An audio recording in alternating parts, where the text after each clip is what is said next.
자, 이제 157페이지입니다. 자, 임대차 효력을 하겠습니다. 1번 임대인은 권리 의무가 있죠. 먼저 권리는 당연히 돈 달라고 차임 청구할 수 있죠. 가로 2번 임대인 의무는 먼저 1번 당연히 목적물 임차인에게 인도해야겠죠. 당연한 겁니다. 다음 페이지. 이제 158페이지. 2번 수선 의무가 있어요. 자, 623조 보시면 임대인 의무입니다. 임대인 의무예요. 임대인은 목적물 임차인에게 인도하고 당연히 인도해야겠죠. 다음 계약 존속 중 그 사용 수익에 필요한 상태를 유지하게 할 의무를 부담한다. 그래서 그 필요한 상태의 유지 수선 의무를 임대인이 부담하는 거죠. 따라서 임차 목적물 유지 수선 의무입니다. 이거 원칙 임대인이 부담하죠. 근데 이보다 더 중요한 게 전세권과 지상권이라면 이거 누가 부담하죠? 전세권과 지상권이라면 전세권이 임차인이 나와요? 전세권이나 지상권이라면 빌린 사람, 전세권자나 지상권자 이자들이 부담하죠? 그리고 여기에 드는 돈이 필요비예요. 필요비. 따라서 이자들은 필요비 청구 못한다 그랬죠? 이게 중요해요. 중요하다 몇 번 강조했습니다. 그리고 작년 시험에다 나왔죠? 아직 우리가 이제 물건을 건너뛰고 왔으니까 기억 안 날 수 있어요. 네, 몇 주더면 이제 기억날 거예요, 다시. 그래서 이자들은 물권자라 힘이 세죠? 힘이 센 자들아 유지 수선을 자기들이 부담해요. 따라서 여기에 드는 돈 필요비 청구 못하는 겁니다. 반면 임차인은 힘이 약하거든. 임차인은 채권자는 힘이 약해요. 따라서 힘이 약하니까 임대차에서는 누가 부담한다? 임대인이 부담. 이게 623조입니다. 그래서 임대차에서는 임대인 소유자가 부담해요. 소유자. 근데 지상권 전세권은 소유자가 아니라 빌린 사람이 부담합니다. 아무튼 지금 임대차부터 할게요. 일단. 그래서 원래 임대인이 부담합니다. 단 그러더라도 매우 사소한 것까지 임대인이 하면 안 되겠죠. 매우 사소한 것은 임차인이 부담해야 돼요.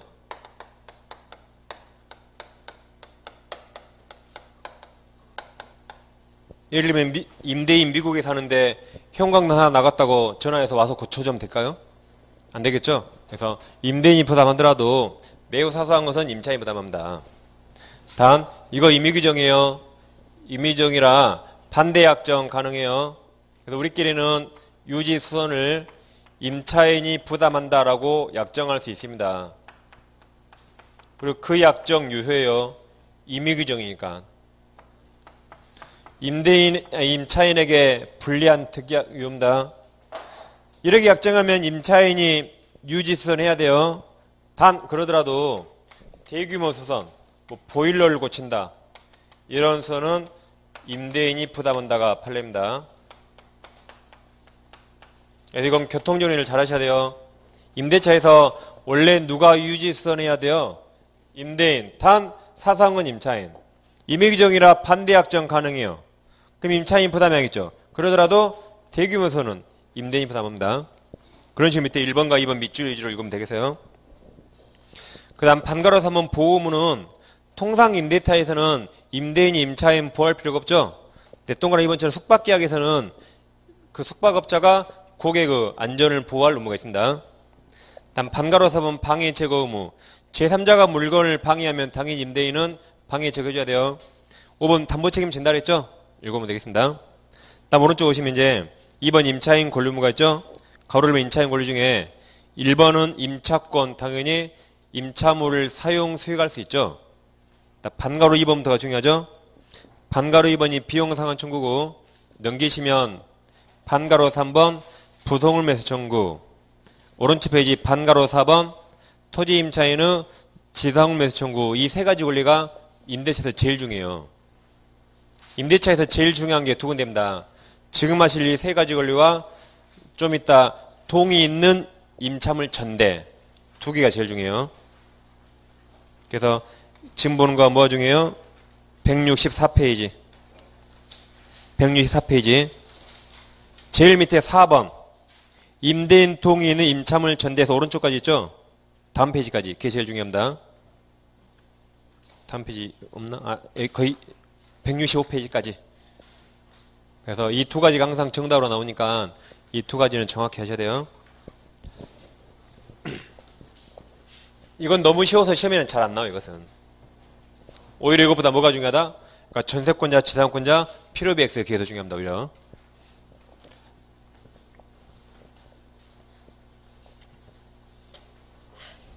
자, 그러면 임차인 세 가지 권리를 해볼게요.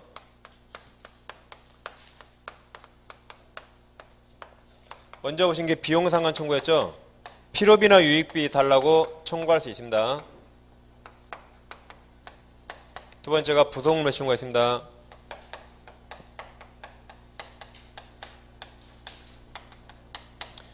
세 번째가 지상물 청구권이었죠?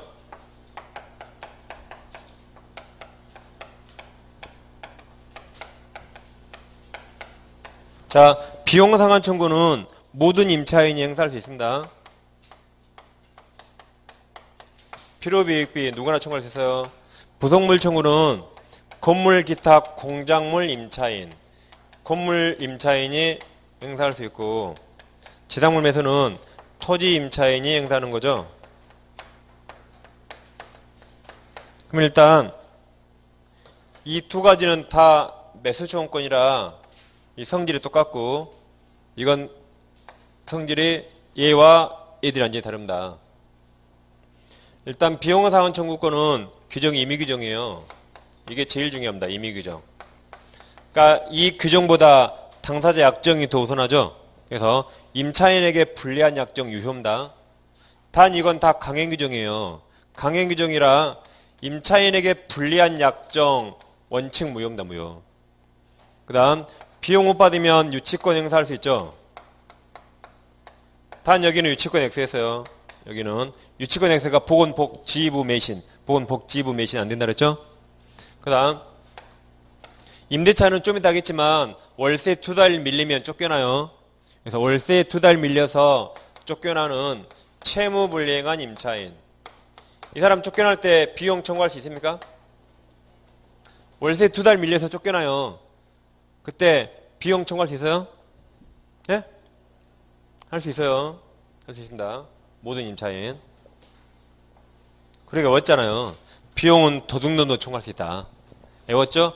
비용은 도둑놈도 청구할 수 있다. 도둑놈도 훨씬 나아요. 당연히 청구할 수 있습니다. 이걸 행사 못하는 거죠. 여기를 행사 못해요. 그 다음 일시사용이 명백한 임차인. 딱 3일 빌렸는데 필요비나 유익비를 지출했다요. 청구할 수 있습니까? 할 수 있어요. 여기를 매수 청구를 못하는 겁니다. 이 두 가지 완전히 다르고, 그 다음 여기는 말 그대로 청구권이고 여기는 형성권이에요. 형성권. 말이 청구지 형성권입니다. 형성권. 네, 그런 것들이 다르니까 아무튼 이 차이점들이 시험에 제일 많이 나오니까 이 두 줄을 절대 이런 거 틀리면 큰일 납니다.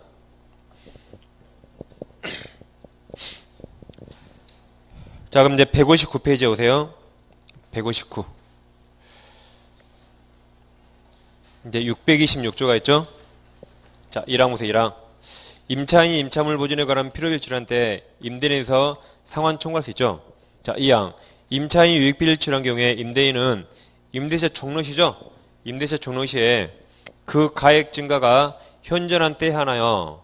그 다음 둘 중에 하나요. 임차인의 지출한 금액이나 그 증가액 둘 중에 하나를 상환 돌려줘야 한다. 즉 리모델링이다. 리모델링. 리모델링비를 3천만 원 들였어요. 임차인이 살다가 나갈 때 2천만 원으로 감가돼서 줄어들었다. 그러면 임차인이 들인 비용 3천만 원. 임차인 나가면서 임대인에게 돌릴 때 현재 가치 2천만 원. 그럼 임대인이 얼마 주겠어요? 당연히 이거 주겠죠. 임대인이 돌려받을 때 이거 가치밖에 없으니까. 1,000만 원 가치는 임차인이 누렸죠. 둘 중에 하나입니다. 그 다음 이 경우에 법원은 임대인 청구에서 상당한 상환기간을 허락할 수 있다. 필요비는 얼마 안 되지만 유익비는 이렇게 몇 천만 원 될지 몰라요. 그럼 일시불로 주기 힘드니까 법원에 상환기간을 허락받는 겁니다. 또 법원에서 2년간 허락했다. 2년간. 그러면 2년간 허용해주면 2천만 받을 권리가 2년 후에 변제액에 도달하죠. 그럼 그때는 유치권 행사할 수 있다 없다? 없다 그랬죠. 다시 법원에서 2년간 허위받으면 2천만 원 받을 권리가 2년간 유예된 겁니다. 그럼 아직 변제기가 없죠. 그러니까 당연히 유치권 행사 못한다 그랬죠. 유치권 X 안 써놨어요? 안 써있어요? 써있는 분 있죠? 안 써놓으신 분. 다 짰네 안 쓰기로. 유치권 할 때 제가 여기 필요해서 했어요. 유치권 할 때. 동영상 증거 있어 한번 틀어볼까요? 유치권 할 때? 그래서 이 유익비는 비싸니까 일시불로 주기 힘들면 임대인이 법원에 청구해서 허여받을 수 있습니다. 그래서 2년을 허여받았다면 2년 동안 변제기가 도래하지 않죠. 변제기 도래하지 않으니까 유치권 행사 못하겠죠. 작년 정답이고. 그 다음 이제 동그란 1번 임의 규정이에요. 따라서 임차인에게 불리한 약정 유효입니다. 2번 필요비는 밑줄 즉시 청구해요. 3번 유익비는 기억, 임대차 종료시, 니은 보시면 유익비란 임차인이 임차물로 객관적 가치를 증가시키기 위하여 투입한 비용을 말하는 것이므로 임차인이 임차건물 부분에서 간이인청 경영하기 위해서 부착시킨 시설물 불가한 간판은 임차인에게만 필요한 거죠. 건물 자체의 객관적 가치를 증가시키지 않아요. 그럼 유익비 아닙니다. 그럼 갈 때 뜯어가야지 붙여놓고 돈 달라고 청구 못해요. 자기에게만 필요한 거죠. 자기에게만. 다음 4번 행사기간은 6개월이었죠. 반환할 때 6개월 내에 행사하는 겁니다. 그냥 넘기시면 이제 부동매수.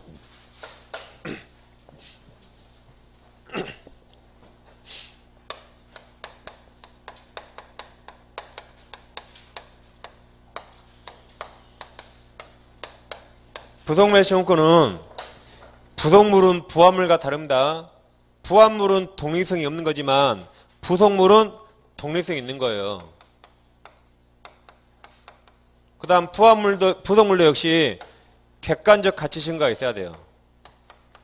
목적물 자체에 객관적 증가가 있어야 돼요. 그래서 이런 것을 부속물이랍니다. 자, 그럼 이제 갑소유 건물이 있었어요. 갑소유 건물을 을과 건물 임대차를 냈습니다. 을이 목적물을 점유하다가 을이 이걸 점유하죠. 점유하다가 이렇게 파란색을 을돈으로 을돈으로. 그럼 이 파란색은 둘 중에 하나예요. 흰색과 독립성이 없거나 독립성이 인정되거나. 그럼 을돈으로 지었죠. 근데 흰색과 독립성이 없대요. 그 말은 흰색에 부합돼요. 그럼 파란색은 누구 소유가 돼요? 갑소유가 돼요. 그럼 을돈으로 지었죠?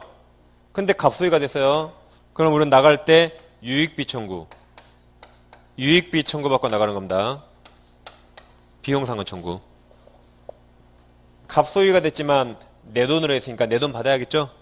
근데 이번엔 독립성이 있대요. 즉 흰색과 독립성이 있다. 그럼 을돈으로 지었으니까 을소유 그 말입니다. 그럼 원칙이 중요해요.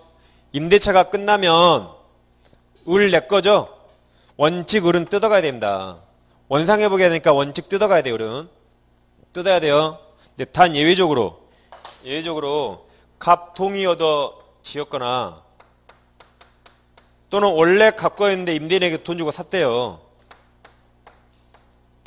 이 경우에 한해서 그렇죠. 나갈 때 내 거 너가 사라고 부속물 매수 청구할 수 있습니다. 원칙은 뜯어야 돼요. 이럴 경우 한해서 내 거 너가 사라고 부속물 매수 청구할 수 있어요. 이거 형성권입니다. 말이 청구권이지. 그래서 파란색 내 거 너가 사 하면 바로 매매가 성립됩니다. 그럼 갑은 매매대금 줘야겠죠? 을은 파란색 넘기면 되는 겁니다. 근데 가까우리 그래서요. 우리는 이런 거 행사하지 말자라고 이걸 포기 또는 배제 약정했다. 그럼 이 약정 원칙 무효입니다. 왜 그래요? 임차인에게 불리하니까 원칙 무효. 강행규정 위반. 단 예외적으로 우리 나갈 때 이걸 포기하는 대신 갑이 임대료를 엄청 싸게 해줬어요. 한 10배 싸게. 그랬다면 임차료를 파격적으로 싸게 했다면 이거 포기하더라도 을에게 특별히 손해가 없어요. 그런 예외적인 경우만 이 약정이 예외적으로 유효가 될 수 있습니다. 내 원칙은 뭐예요? 원칙 무효가 더 중요해요. 예외적으로 이 약정이 유효가 될 수 있는 경우가 있습니다.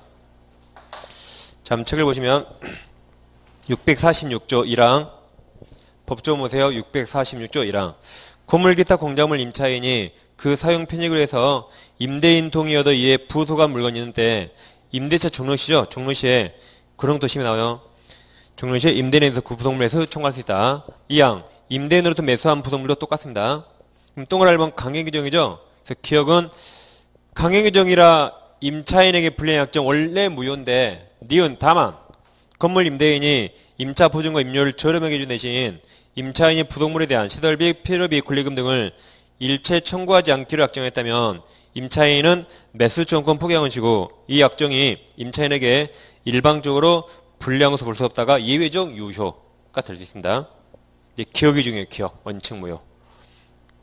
2번 부속물이 되려면 기억 밑줄 임차인 소유고 밑줄 객관적 편익을 가져야 돼요. 그래서 니은 부속된 물건은 오로지 임차인 특수 목적에 사용하기야 이런 건 부속물 아닙니다. 뜯어가야 돼요. 3번 행사요건은 기억 밑줄이 있죠. 법조문 본 것처럼 임대인 동의 얻었거나 임대인으로부터 매수해야 돼요. 니은은 독립무한 물건이어야 돼요. 그래서 구성 부분을 이룰 때, 즉 독립성이 없을 때는 비용 청구한다고 했습니다.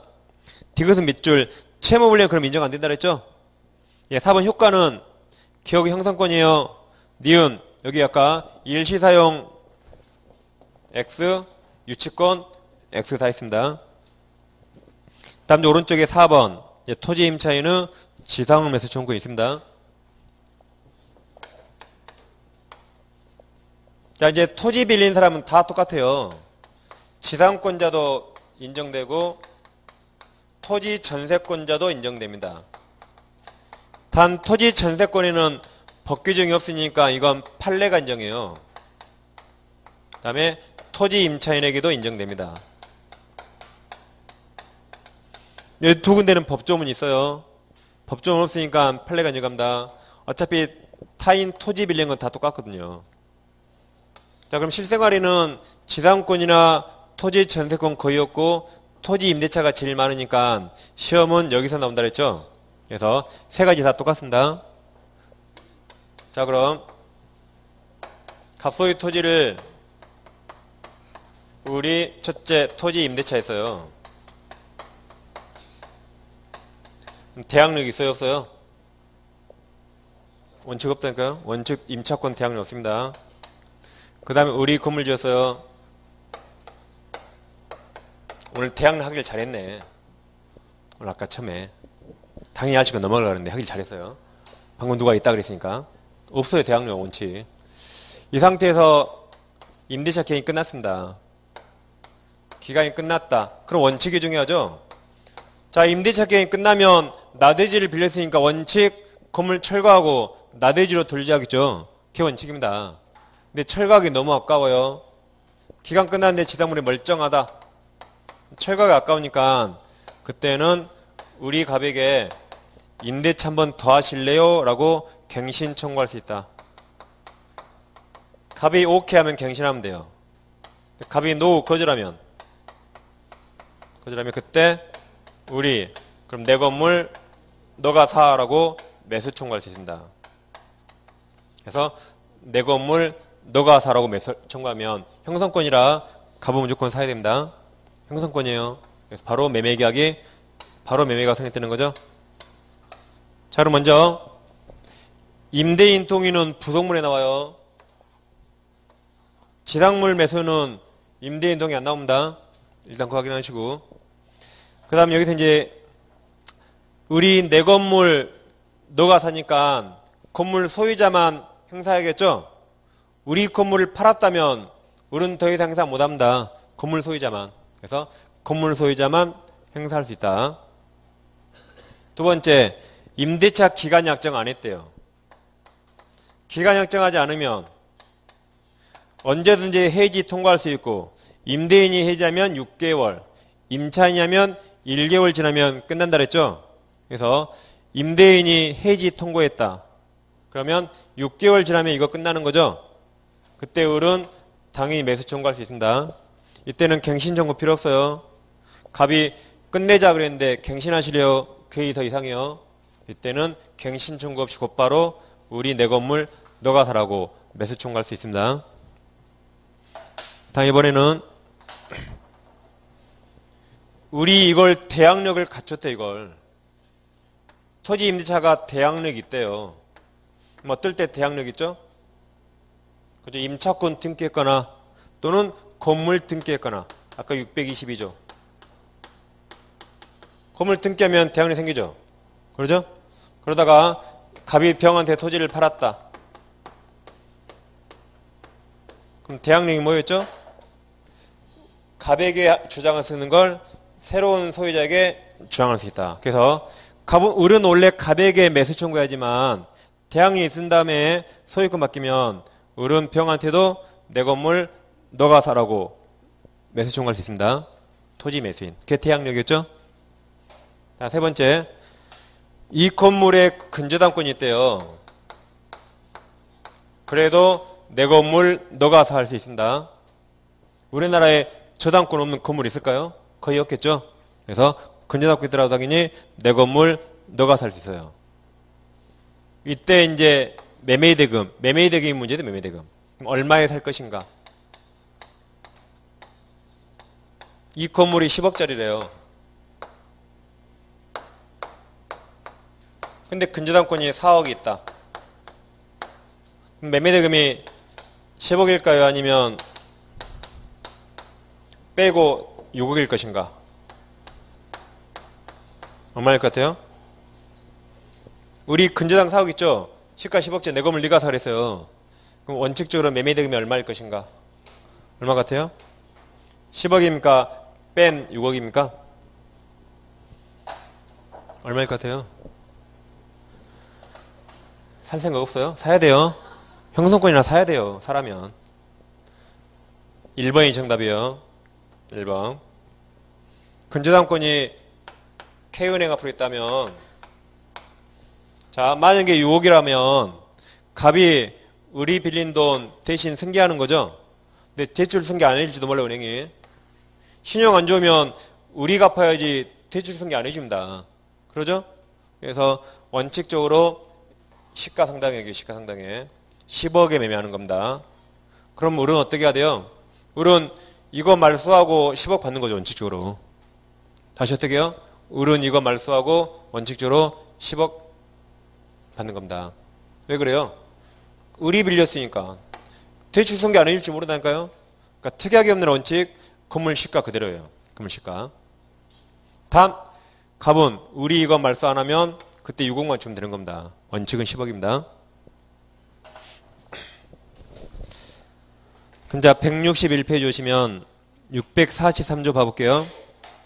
건물 기타 공작물 소유 또는 식목, 체험, 목축을 목적으로 한 토지 동그라미, 토지 임대차 기한이 만료한 경우에 건물 수목 기타 지상설이 현존한 때는 283조가 가로 열고 지상권자의 갱신 청구, 매수 청구 등을 준용한다. 그래서 이 두 군데는 이렇게 법조문이 있어요. 이건 법조문이 없기 때문에 판례가 인정한다 그랬습니다. 그럼 1번은 강행 규정이죠. 그래서 기억, 임차인 불리한 약정 뭐예요? 단 니은도 임차인에게 불리하지 않다면 아까 부동물처럼 임대료를 파격적으로 싸게 해줬다. 그때는 포기약정 유효가 될 수 있습니다. 2번 행사요건은 기억, 임대차 전용시 지상물이 있어야 돼요. 니은 보세요. 니은. 임차인의 갱신 청구에 대해서 임대인이 거절한 경우에 임차인은 지상시설 매수 청구 행사할 수 있다. 다만 기간 약정 없는 임대차를 임대인이 해지 통감이 인정되는데 이 경우 임차인은 임대인에게 계약갱신 청구 유무, 즉 청구했든 안 했든 할 수 있다 그랬죠. 다음 디귿은 밑줄, 채무불이행 안 돼요. 리을은 밑줄, 임대인동이 필요 없어요. 임대인동이 여기 부속물에 임대인동이 나옵니다. 3번 청구권자 기억 보시면 지상물 소유자만, 니은 상대방 밑줄. 원래 임차권 소멸락시 임대인이나 아랫줄 임차인이 대항력권을 갖춘 경우에는 임차권 소멸 후 그 토지를 양수한 제3자 새로운 소유자에게 행사할 수 있다. 4번은 기억 밑줄. 행정청 허가가 없는 무허가라도 건물 팔 수 있어요. 가치가 있으니까. 다음 페이지. 밑줄. 객관적으로 경제적 가치가 있는 여부나 임대인에게 소용 있는 여부는 매수 청구 요건이 아니에요. 객관적 가치가 없다면 싸게 사면 되죠. 싸게 사면 돼요.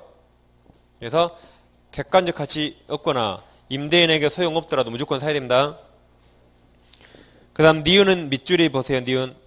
구분 소유 객체가 될 수 있는 부분에 한하여 임차인에게 매수 청구가 허용된다 그랬죠. 자, 이런 겁니다. 을은 갑토지를 빌렸죠. 갑토지 빌렸는데 만약에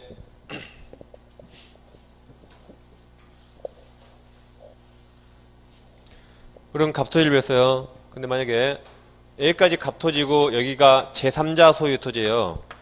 그럼 우리는 당연히 갑토지에 건물 지어야겠죠. 근데 우리 1억에 건물 지었대요. 이것까지 사람 되겠어요? 안 되겠죠. 근다고 건물 뽀갤 수 있습니까? 이렇게 자로 잘라서 종이 자르듯이 안 되죠. 그러니까 매수 청구 못합니다.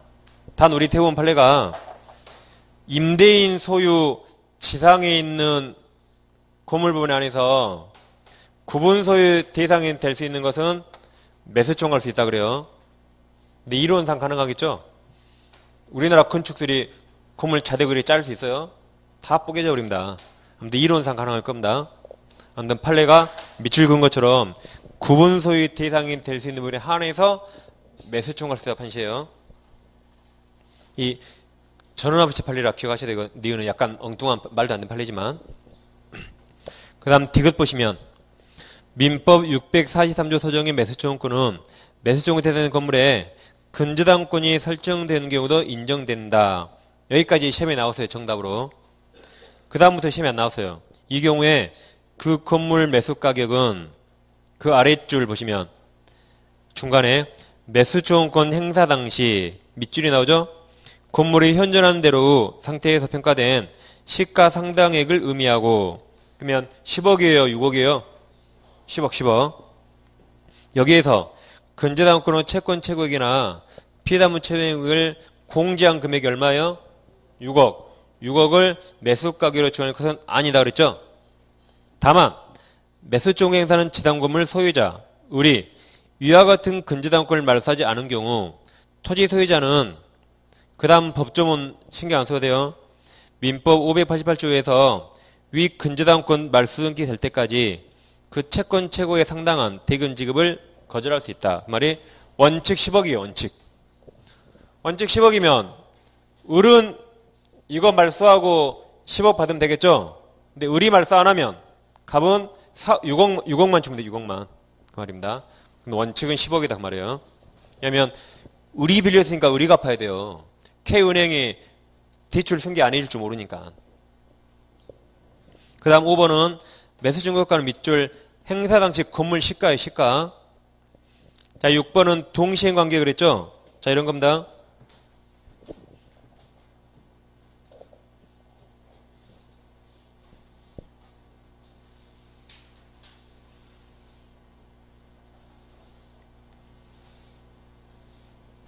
네, 이러겠죠? 우리 내 건물 너가 사 그랬어요. 그럼 바로 매매가 성립되죠? 그럼 갑은 을에게 매매대금, 대금 지급 의무가 생겨요. 그럼 을은 갑에게 무슨 의무가 있죠? 건물 등기 이전과 목적물 인도해야겠죠? 목적물 인도 의무가 있습니다. 그러죠? 그럼 서로 동시행. 유치권 X. 자, 그래서요. 갑이 을에게 야, 목적물 인도해 그랬어요. 야, 임마 빨리 목적물 넘겨 그랬습니다. 우리 그랬어요. 돈 안 주면 나도 못 넘겨라고 동시하며 그 행사할 수 있죠. 단, 을은 인도해야 되는데 너가 돈 줄 때까지 나도 못 넘겨 해서 인도를 거절할 수 있죠. 동시하면권. 그러더라도 을은 내 땅이에요? 타인 땅이에요?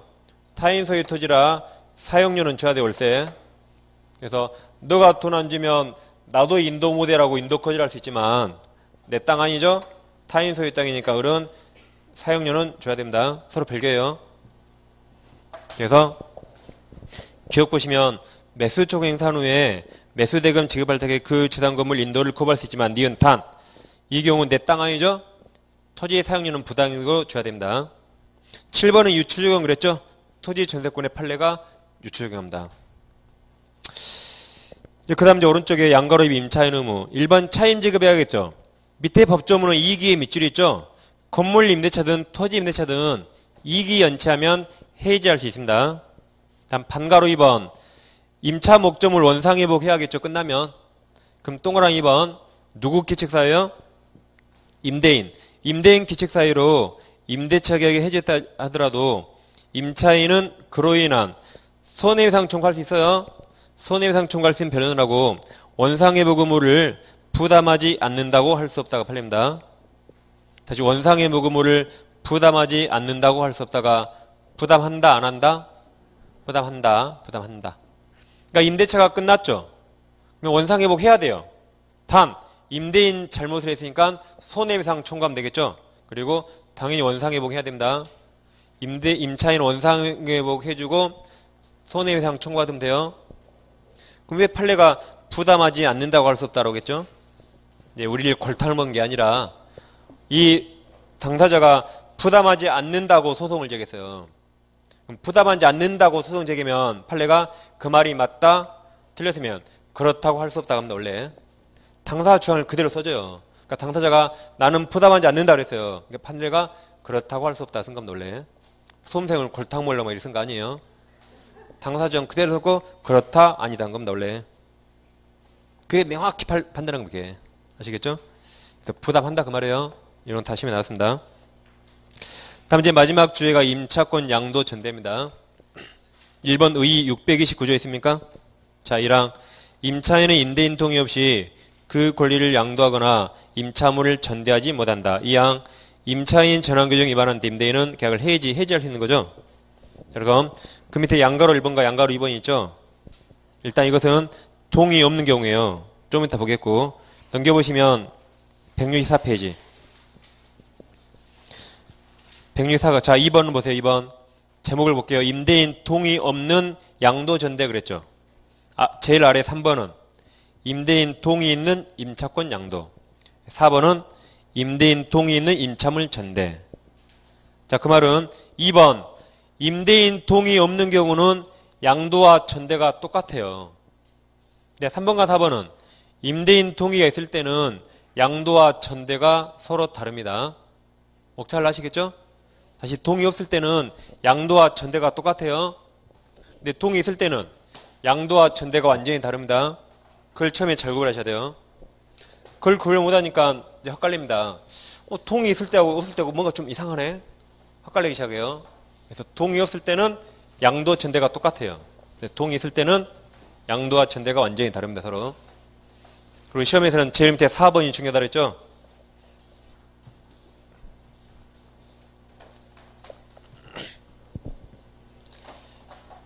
그럼 먼저 동의 없는 2번부터 해볼게요.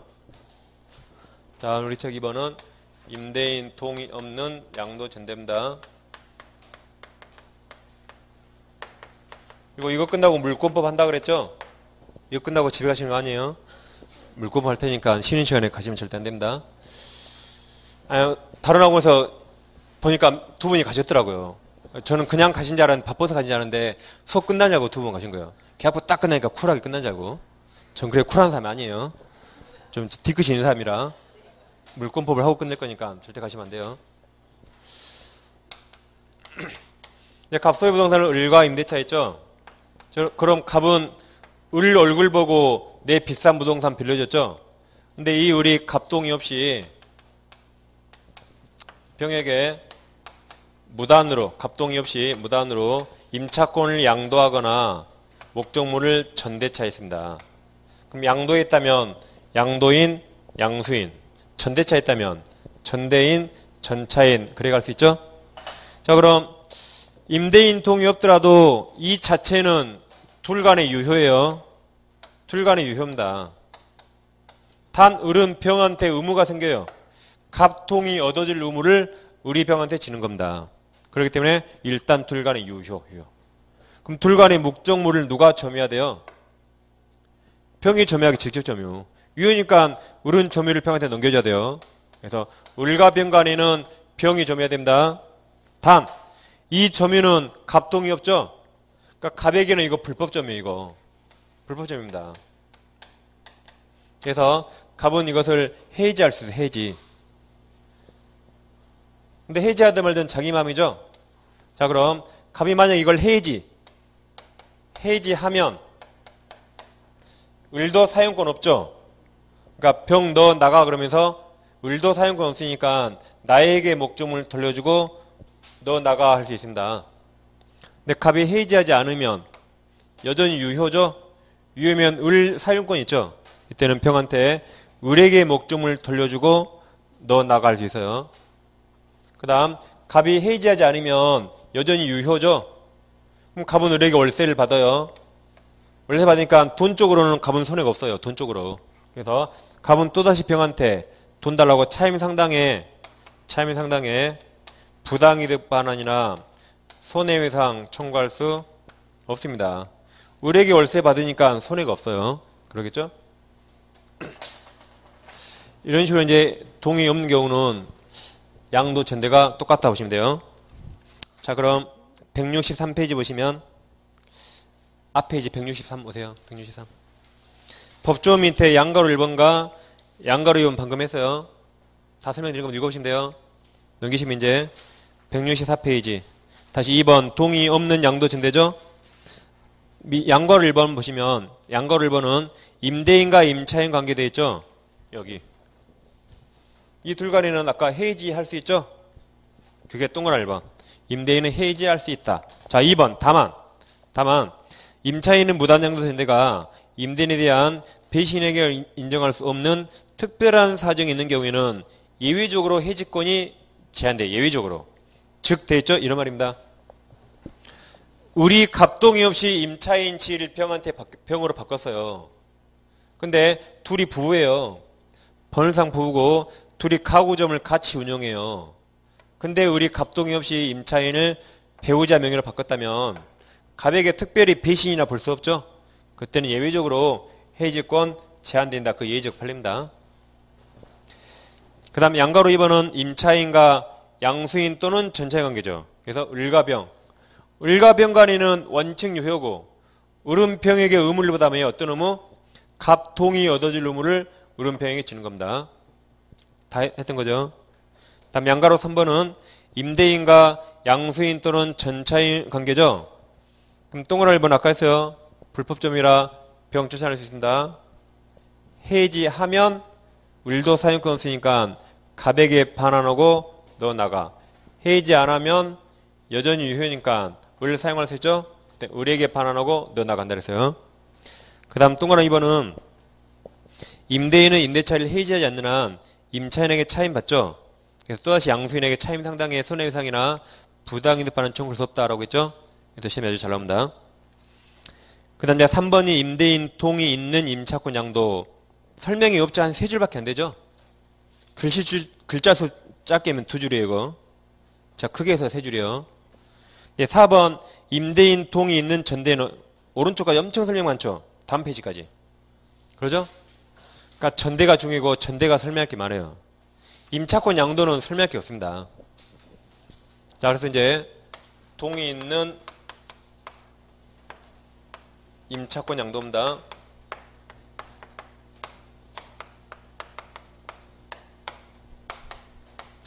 갑소유 부동산을 을과 임대차 계약에서요. 계약기한 3년에 우리 갑에게 보증금 2억과 월세 50만원 준대요. 이렇게 둘이 계약했습니다. 그리고 우리 갑동이었고 임차권을 병한테 양도했어요. 임차권을 병에게 양도했다. 그럼 양도하면 얘가 양도인, 양수인이죠. 그럼 을은 이제 이 자리에서 완전히 탈락이 나가요. 그리고 이 자리에 병이 들어요. 병. 그게 임차권 양도입니다. 그러니까 사람만 을에서 병으로 바뀐 거예요.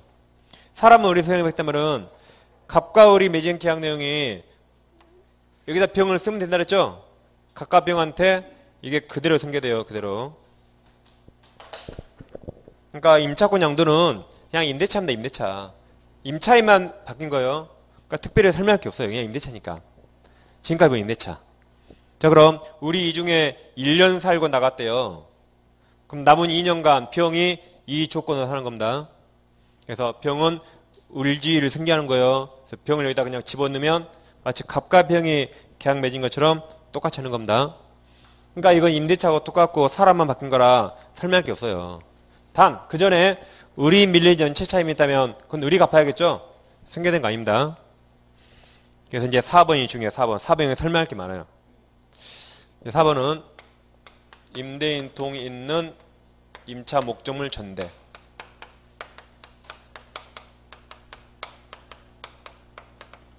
자, 이것은 갑소유 부동산을 을과 임대차 했죠? 근데 우리 갑동이었고 목적물을 병한테 다시 빌려줬다. 전대차 또는 전대. 매일 전대인, 일 전차인이라고 할 수 있죠? 그래서 병이 직접점 할 거예요. 전차인이 직접점이요.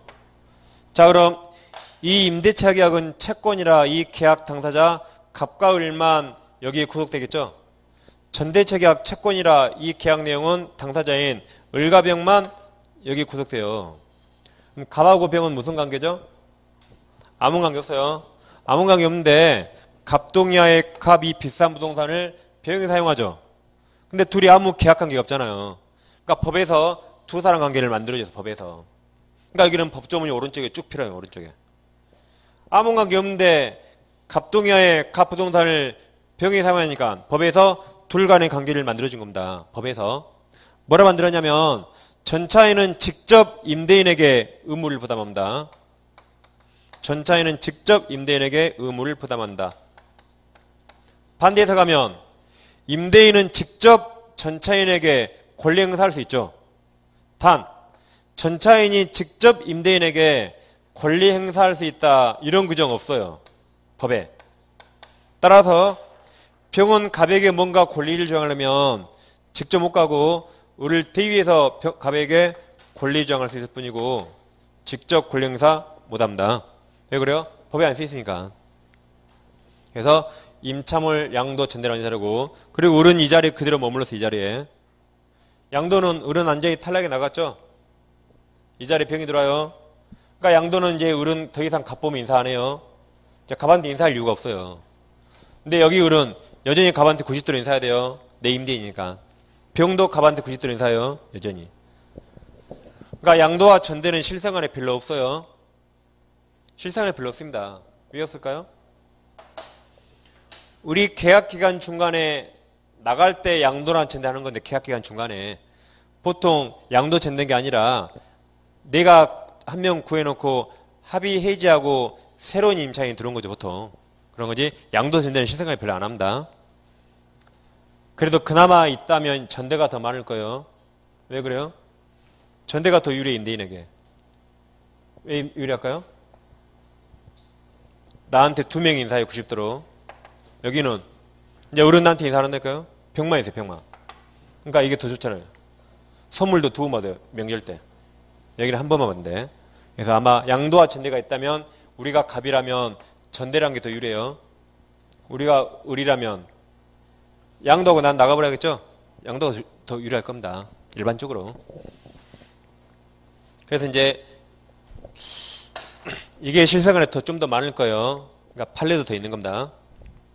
자, 그럼 이제 여기까지 일단 법조문을 보시면 일단 164페이지 제일 아래 양괄호 1번 임차인과 전차인 관계인 그랬죠? 그럼 아래 한 줄 전대인과 전차인 관계는 전대차 계약 내용에 따라 결정된다. 그러니까 둘이는 이 계약 내용 그대로. 오른쪽에 양괄호 2번 임대인과 임차인 관계 있습니까? 자, 임대인과 임대차 관계는 전대차 성립 후에 아무런 영향을 받지 않는다. 따라서 임대인은 여전히 임차인에게 권리 행사다. 이 말이 그 계약 내용대로 둘이 그대로예요. 그대로. 이게 설명할 게 없는 겁니다. 근데 양괄호 3번은 임대인과 전차인 관계는 법 규정이 있죠? 법에서 두 사람 관계를 만들어준 거예요. 이렇게. 법에서 아무 관계 없으니까. 그래서 631조 보세요. 1항 임차인이 임대인 동의하도 임차물을 전대한 때 전차인은 직접 임대인에 대해서 의무를 부담한다. 이 경우에 전차인은 전대인에 대한 차임 지급으로서 임대인에게 대항하지 못한다. 이 말이죠. 내가 월세 줬어요. 그럼 그 돈을 을은 갑에게 갖다 줘야겠죠? 그러죠? 근데 을이 돈을 써버렸다.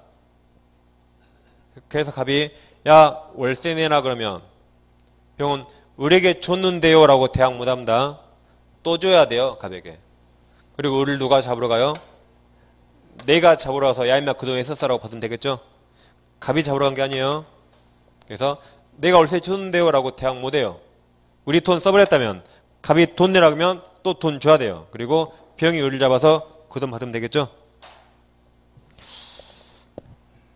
그 다음 2항 전환규정은 임대인의 임차인에 대한 권리 행사에 영향을 미치지 않는다. 그 말이 일에게 직접 의무 부담하더라도 나는 여전히 을한테 임대인의 권리 행사할 수 있죠. 따로따로 별개입니다. 그 말이에요. 그 다음 그래서 그 법조문 밑에 네 줄을 읽어보시면 돼요. 설명드렸습니다. 직접 권리 행사 못한다고 써 있어요. 그 다음 양가로 4번 전차임보. 자 동의어든 적구한 전대차니까 이자를 보호해요. 첫 번째 갑과 을이 중도의 임대차를 합의해지하더라도 병은 여전히 권리 보호돼요. 병 권리에 소멸하지 않습니다. 왜 그래요? 동의 얻었으니까. 두 번째 이번에는 임대차 기간 약정 안 했어요. 언제든지 둘이 해지할 수 있죠. 해지 통고. 그래서 임대인이냐면 6개월, 임차인이냐면 1개월 지나면 끝나는 거죠. 그래서 기간 약정하지 않아서 임대인이 해지 통고하면 그 사유를 병한테 통지해야 돼요. 통지해야만 대항할 수 있습니다. 그럼 병이 통지받으면 6개월 후에 나가는 거예요. 다시 둘이 임대차 기간 약정 안 했죠? 언제든지 해지할 수 있죠? 갑이 해지 통과하면 그 사유를 병한테 통지해야 됩니다. 그럼 병은 통지받으면 몇 개월에 나가요? 6개월에 나가는 거예요. 자, 이번에는 우리 차임을 연체해서 2기 이상. 우리 차임을 연체했습니다. 그럼 그때 해지할 수 있죠. 그때 해지는 병에게 통지하지 않아도 병한테 대항할 수 있어요. 그럼 해지하면 병은 즉시 나가요? 6개월에 나가요? 즉시 나가요. 즉시 채무를 행했으니까. 즉시 나가면서 손해는 을에게 청구받고 즉시 나가는 겁니다. 자, 그래서 양가로 4번에 동그라미 1번. 동그라미 1번은 두 번째 줄에 중간에 그러나 있습니까? 그러나 임대인과 임차인 합의로 계약을 종료한 때 전차인 권리에 소멸되는 거 지켜집니다. 2번은 해지 통고죠? 기억과 니은을 딱 묶으세요. 기억, 니은. 기억 보시면 임대차 계약이 해지 통고로 인하여 종료된 경우 그 말이 기간 약정 안 했단 말이에요. 다시 기억. 임대차 계약이 해지 통고로 인하여 종료된 경우에 그 임대물이 적법하게 즉 동의어도 전대됐을 때 임대인은 전차인 병에 대해서 그 사유를 통지하지 않으면 해지로서 전차인에게 대항하지 못한다. 니은. 부동산이지 지금 부동산 임대차의 경우에 전차인이 이러한 통지를 받은 후 그럼 6월 지나면 나가는 거죠. 그래서 병은 6개월로 나갑니다. 그래서 기억과 니은을 같이 묶었죠. 이제 디귿은 이제 판례요. 다만 임차인은 차임 연체액이 이익이 차임액에 달함에 따라 임대인이 임대차를 해지한 경우에는 전차인에 대해서 그 사유를 통지하지 않더라도 해지로서 전차인에게 대항할 수 있고 A까지 정연 정답. 그 D는 안 나왔어요 아직. 자, 해지 의사없이 임차인에 도달한 즉시죠. 즉시 임대차 관계 종료된다. 그 말이 6개월 후에 나가요? 즉시 나가요? 즉시 끝나니까 즉시 나가야 돼요. 6개월 후에 나가는 거 아닙니다. 그래서 기억, 니은 같이 읽으시고 디귿 따라오시면 되겠어요. 그 다음 페이지는 3번과 4번은 시험에 거의 안 나옵니다. 그냥 세모 쳐서 세모. 자, 이런 말 혹시 모르니까 이런 말입니다. 동의 얻었죠? 그럼 3번은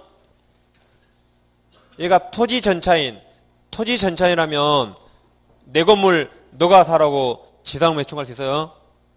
자, 4번은 전차인은 부속물이죠. 자, 건물 전차인이 임대인 동의 얻어서 부속물을 지었다면 둘 다 끝나면 내 부속물 너가 사라고 청구할 수 있는 겁니다. 동의 얻었으니까. 그래서 3번, 4번은 그냥 가볍게 읽어보시면 돼요. 그리고 그 165페이지 그게 제일 중요합니다. 특히 양가로 4번 전차인보 그게 제일 중요해요. 그래서 임대차는 아무튼 아까 비용 청구와 매수 청구 있죠? 거기와 이 전차인보 여기가 제일 최근 중요하니까 그래 보시면 되겠습니다. 그럼 이제 10분 휴식하시고 물권법을 좀 더 하겠습니다.